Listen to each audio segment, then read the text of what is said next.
안녕하세요. 내 손 안의 보험입니다. 이번 시간에는 여러분들께서 보험을 가입함에 있어 중요한 부분에 대해서 좀 알아보려고 합니다. 여러분들은 보험을 가입하려고 할 때 가장 먼저 생각나는 게 무엇인가요? 어떤 부분을 중점으로 생각하나요? 혹시 회사를 중요시 여기는 분들도 있을 것이고, 뭐 상품에 대해서 중요시 여기는 분들도 있을 겁니다. 그리고 보험을 가입할 때, 내 뭐 해야 되지? 이러한 상품을 가입해야 되나? 저러한 상품을 가입을 해야 되나? 이런 고민들이 먼저 들 텐데, 그것들 중에 이번 시간에 배워볼 것들은 상품도 아니고 회사도 아닙니다. 바로 담보에 대해서 설명을 드리려고 합니다. 담보는 담보는 뭘까요? 뭐 담보라는 말은 많이 들어봤을 겁니다. 뭐 꼭 보험 아니더라도 많은 곳에서 담보라는 용어를 쓰는데, 보험에서 말하는 담보란 보상을 받기 위해서 가입하는 항목을 얘기합니다. 그래서 뭐 흔히 뭐 예를 들어 그 사망을 가입했다. 그럼 사망에 대한 보장은 바로 담보가 되는 것이죠. 암진단비 이것도 담보가 되는 거고, 실손의료비 이것도 담보가 되는 겁니다. 근데 이러한 것들이 여러 개가 뭉쳐 있는 게 하나의 상품이 되는 것이죠. 뭐 종신보험 안에는 사망의 담보, 실손의 담보, 질병의 담보, 뭐 진단비들의 담보 이게 다 들어가고, 실손보험도 똑같습니다. 모든 상품들이 이렇게 되는데, 그 상품을 선택하지만 중요한 건 그 안에 포함되어 있는 담보. 이 담보를 어떻게 구성하느냐에 따라서 나의 보험이 좋은 보험이 되기도 하고, 또는 부족한 보험이 되기도 하고, 보험료는 많이 내는데 정작 막상 혜택은 또는 좋은 보험은 되지 않는 경우가 많습니다. 제가 고객분들을 만나서 뭐 상담을 해드릴 때 고객분들이 요구하는 게 있습니다. 어떤 보험이 좋은가요? 그러면은 뭐 보험료 저렴하고 보장이 좋은 보험이요. 이 말이 가장 많이 나옵니다. 그렇다면 보장이 좋은 보험이란 무엇을 말할까요? 어떤 게 보장이 좋은 보험이라고 생각하시나요? 네. 보장이 좋은 보험은 내가 보상을 받을 확률이 높은 담보들을 가입한 거. 이걸 말합니다. 뭐 똑같이 내가 보험료를 20만 원 낸다. 근데 그 안에 내가 보상받을 확률이 낮은 상품을 가입했다. 그리고 담보들이 구성되어 있다. 그러면 보장이 좋은 보험이 될 수가 없죠. 반면에 내가 보험료는 비슷하거나 조금 더 저렴한데 보상받을 확률이 높은 담보들 위주로 구성되어 있다. 그럼 이건 이제 좋은 보험이 될 수 있습니다. 단순히 보험료가 높으면은 많이 내면 좋은 보험, 보험료가 낮으면 좋지 않은 보험, 이게 아닌 거죠. 그 안에 들어가 있는 담보의 구성, 그 다음에 담보가 어떻게 되어 있느냐, 어떠한 담보를 선택했느냐에 따라서 내 보험이 좋은 보험이 되기도 하고 이제 안 좋은 보험이 되기도 합니다. 그러면 보험을 선택할 때에, 보험을 가입할 때에 중요한 담보들이 있습니다. 어떤 이제 제가 이 시간에 설명드릴 거는 많은 담보들 중에 꼭 핵심이 되는 담보, 이 담보만 있어도 보험은 문제 없다라는 담보들을 설명을 드릴 텐데, 뭐 종신보험회 같은 경우는 뭐 한 상품의 담보의 가지수가 뭐 한 50개, 50가지나 또 그 이상 정도 됩니다. 손해보험 상품의 경우는 보통 한 상품에 100가지에서 150가지 정도의 담보들이 구성되어 있습니다. 이것들을 내가 다 할 수 있느냐? 어떻게 내가 이거 다 알고 선택을 하지? 아닙니다. 그렇게 다 아실 필요는 없고, 그 중에 핵심이 되는 담보들이 있습니다. 이 핵심이 되는 담보들이 이 상품, 가입하려는 상품의 보험료의 거의 한 70% 또는 많게는 80% 이상을 차지하고, 나머지는 보험료의 비중이 그렇게 차지하지도 않고, 또 그 나머지 담보들은 가입을 해도 되고 안 해도 되는 담보들입니다. 그래서 선택하는 데 있어서 큰 중점이 되지 않기 때문에 이 시간에는 보험 선택할 때 중요 담보, 핵심이 되는 담보들에 대해서 설명을 드리겠습니다. 첫 번째는 당연히 사망이 되겠고요.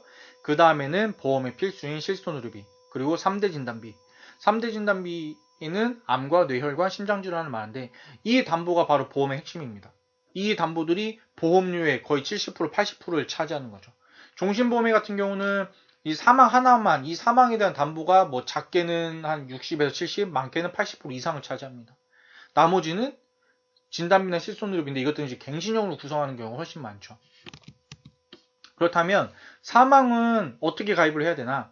좀 이상적인 거는 종신사망보장으로 내 일생을 준비를 하고 기본을 만들고, 그 위에 정기보험을 통해서 조기 사망에 대한 집중을 하는 게 좋습니다.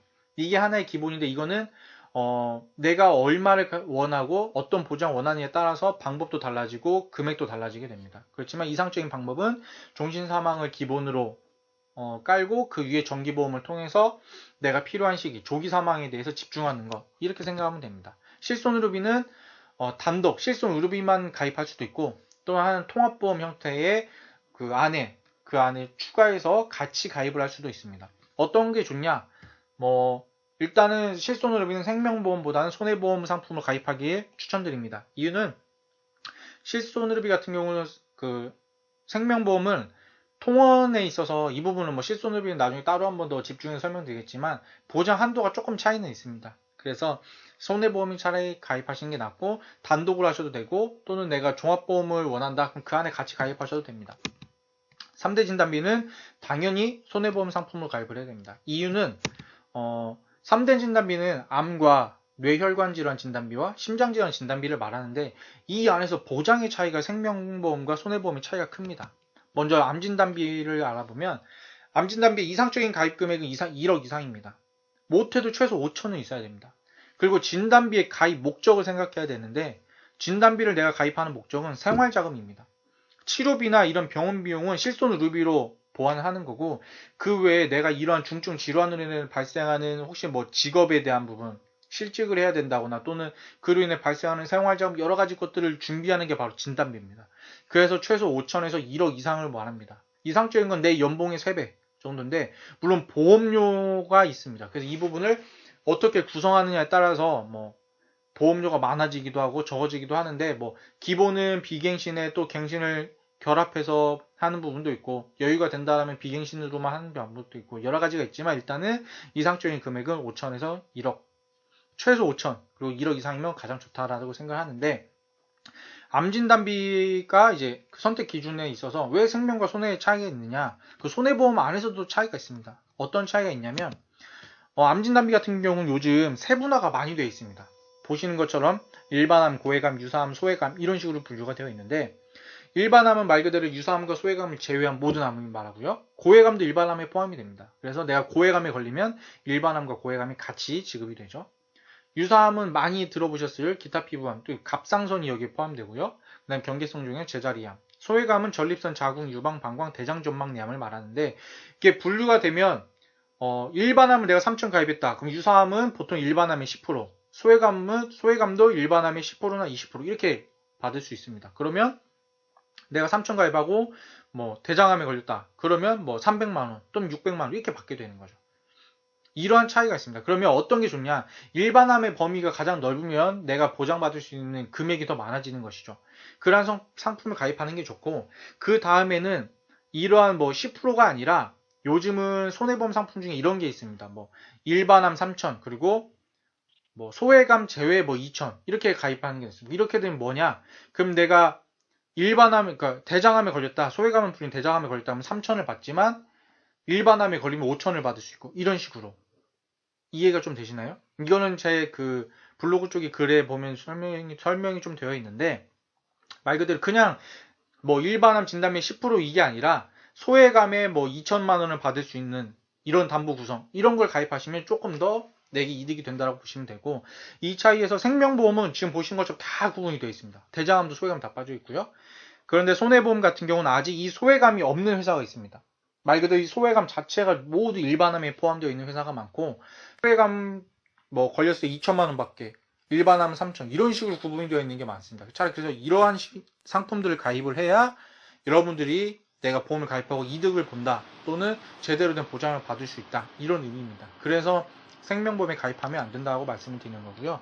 다음은 뇌혈관 질환 진단비에 대해서 설명을 드리면 뇌혈관은 암 진단비만큼 중요합니다. 이유는 암은 요즘 조기 발견 많이 되죠. 이유는 이제 건강검진을 2년마다 정기적으로 하니까 그를 통해서 이제 조기 검진이 많이 되고 실제적으로 치료도 잘 되는 편이고 크게 수술을 하거나 치료를 받으면서 일상생활에서 크게 어려움은 물론 중증 아주 말리는 어려움이 있지만 평균적으로는 크게 어려움 없이 생활은 일단은 본인이 할 수 있습니다. 그런데 뇌혈관 같은 경우는 한번 뇌졸중이나 뇌출혈이 생기면 일단 마비가 옵니다. 그래서 반드시 누군가 한 명이 붙어야 되죠. 이러한 여러 가지 조건들로 인해 어떻게 보면 암보다 더 많은 비용이 드는 것이 바로 이 뇌혈관 쪽인데 뇌혈관 같은 경우는 지금 그림을 보듯이 3가지 진단비가 있습니다. 뇌혈관 질환 진단비, 뇌졸중 진단비, 뇌출혈 진단비. 그리고 그 안에 I60에서 번호들이 있죠. 이거는 진단 명역에 대한 부분인데 잘 보시면 전체가 10가지 항목 중에 이 10가지를 모두를 포함하고 있는 게 바로 뇌혈관 질환 진단비입니다. 이 뇌혈관 질환 진단비는 현재 판매하는 회사가 손해보험에만 있고 손해보험 회사들 중에서도 한 4군데 정도만 현재 판매를 합니다. 그 다음에는 뇌졸중 진단비, 그 다음에 가장 안 좋은 게 뇌출혈 진단비인데 생명보험의 모든 상품은 뇌출혈 진단비입니다. 손해보험 중에서도 삼성화재는 뇌출혈 진단비를 팝니다. 그 외에 모든 회사는 뇌졸중 진단비를 판매, 손해보험에 이제 삼성을 제외한 모든 회사는 뇌졸중을 판매합니다. 그럼 여러분들은 최소 내가 뇌혈관 질환을 가입을 못했다. 그러면 뇌졸중 진단비라도 가입을 해야 보장이 한 70% 정도는 이제 보완이 됩니다. 근데 뇌출혈만 있다. 그러면 이거는 보상 확률이 아주 낮다고 보시면 됩니다. 근데 가장 좋은 건 뇌혈관 질환 진단비와 뇌졸중 진단비를 같이 가입하는 게 좋다. 이렇게 해서 보시면 되고, 마지막으로 심장질환 진단비도 똑같습니다. 보시면 2가지 항목이 있죠. 허혈성 심장질환 진단비와 급성심근경색. 이제 대부분의 모든 회사는 급성심근경색입니다. 손해보험사도 생명보험과 손해보험사도 모두가 다 급성심근경색만 판매를 하는데, 아까 뇌혈관 질환 진단비와 마찬가지로 한 4개 회사 정도는 허혈성 심장질환 진단비를 아직 팔고 있습니다. 그래서 여러분들이 이러한 담보를 선택을 해야 내가 똑같이 가입을 해도 누구는 보상 못 받지만 나는 보상을 받을 수 있다. 이렇게 보시면 됩니다. 허혈성 심장질환은 가장 흔한 게 이제 많이 알고 계시는 게 협심증이죠. 이러한 이제 보장에 대한 것인데, 누구는 이러한 담보가 있고 누구는 없고, 내가 생명보험에 가입을 했다. 그러면 없는 거예요. 그러면 손해보험에 이러한 담보를 같이 가입한 사람과 비교했을 때 보험료는 생명이 더 비싼데 보장은 오히려 더 안 되고, 이런 경우들이 발생을 합니다. 그래서 제가 종신보험 강의에서 설명드렸다시피 사망에 대한 보장은 종신사망보장이 뭐 기본으로 하면 좋고, 뭐 비싸다 또는 나는 그렇게까지 필요 없다 하시는 분들은 생명보험에 가입할 이유는 없죠. 그 다음에 나머지 실손의료비 진단비나 이런 모든 상품들은, 담보들은 손해보험 쪽이 조금 더 우월하기 때문에 이쪽을 선택하는 게 맞습니다. 네, 지금까지 설명드린 이 담보, 사망과 실손의료비 3대 진단비, 이게 바로 보험의 주요 핵심 담보입니다. 이 외에도 수없이 많은 뭐 50가지, 60가지 또는 100가지 정도의 담보들이 있는데, 그것들은 가입을 해도 되고 안 해도 되는 담보들입니다. 이외에 여러분들이 뭐 중요시 여기는 것 중에 하나가 수술비하고 입원 일당 담보가 있을 거예요. 근데 수술비와 입원 일당 담보는 좀 아셔야 될 게, 실손의료비라는 담보가 없을 때는 중요했습니다. 왜? 실제 내가 수술하고 입원해서 나오는 게 없으니까. 근데 실손의료비라는 담보가 생기고 나서부터는 병원 수술비 실손의료비가 되죠. 입원도 기준병실을 지원이 되죠. 또 1급 뭐 1인실, 2인실 사용했을 때는 또 뭐 차액을 따져서 일부 아주 조금이지만 또 보상이 되죠. 이렇기 때문에 실제적으로 수술비와 입원 일당은 크게 지금 중요한 담보가 아니에요. 실손의료비가 없었을 때는 중요했지만 지금은 주요 담보가 아니에요. 이게 없으면 내 보험이 안 좋은가? 이런 정도의 선택권이 아닌 거죠. 그냥 있으면 실손에서 보상받고 조금 더 받고, 없어도 실손에서 되니까 크게 뭐 관계없는 이러한 담보가 된 것입니다. 그래서 여러분들이 이제 이 내용들을 보시고 또 제 블로그에 담보의 정보 부분을 보시면 조금 더 자세히 설명이 되어 있는데, 어쨌든 여러분들이 이런 내용을 보시면서 보험을 선택하실 때, 가입을 하실 때, 내가 꼭 필요한 담보는 이런 거구나, 이러한 담보를 가입을 해야 내게 이득이 되는구나 라고 꼭 아셨으면 좋겠습니다. 지난번에도 말씀드렸지만 제가 드리는 설명은 어떤 보험 상품의 특징과 막 구성과 기능에 대한 것은 아닙니다. 물론 이런 부분도 나중에 설명하겠지만, 가장 중요한 거는 어떻게 선택을 해야 내게 이득이 되느냐, 어떻게 만들고 어떻게 뭐 설계를 진행을 하고 구성을 해야 내게 이득이 되느냐, 이게 저의 중점입니다. 그래서 여러분들이 제 블로그를 보시고 또 이러한 영상을 보시면서 많은 분들이 손해보지 않는 보험을 가입을 하셨으면 좋겠습니다. 내 손안의 보험에서 응원합니다. 항상 뭐 많이 찾아주시고 뭐 많이 상담 의뢰해 주시고 또 많은 분들을 도와드릴 수 있어서 뭐 기쁘고요. 더 많은 분들께 도움이 되었으면 좋겠습니다. 상담 문의나 많은 것들은 제 블로그 상단 좌측 상단에 대화창을 통해 연락을 주시거나 문의 주시거나 쪽지나 메일로 문의 주시면 친절히 상담해 드리겠습니다. 또 다음 시간에 다른 내용을 또 찾아뵙겠습니다. 감사합니다.